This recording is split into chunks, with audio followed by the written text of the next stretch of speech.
On to other news now. Onondaga County Executive Ryan McMahon sharing troubling news about the latest spike in COVID cases. 50 new cases today. We're going to go live now to News Channel 9's Andrew Donovan following this story for us. Andrew, obviously behavior's got to change. Are we on our way to a second wave of COVID-19 cases?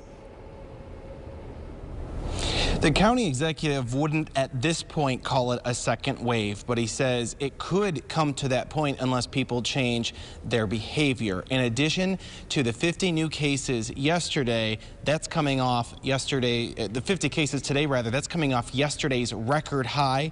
Throughout this entire pandemic of new cases at 70, the county executive is already getting the results from today's testing that will dictate tomorrow's results, which will set a new record. That means more than 70 new coronavirus cases will be confirmed in the next 24 hours. He would not share the exact number yet because he simply doesn't have it.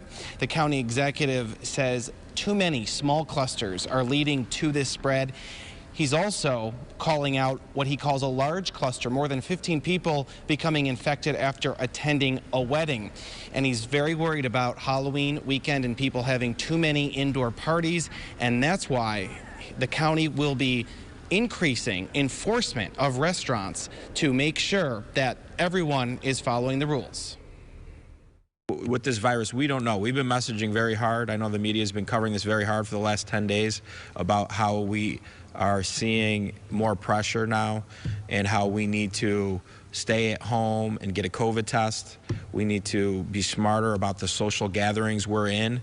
I don't know if we've stopped the bleeding yet, and people have done that. It takes 2-3 weeks for us to see that in data. But what I will tell you today is yesterday was 70 cases, 69 of them transmitted in Onondaga County. Today is 50 cases, 49 transmitted in Onondaga County. The county executive says Onondaga County has already been tipped off to a party that was supposed to be held this weekend by a group of teenagers. The county has already taken steps to ensure that party doesn't happen, but that's the one they know of.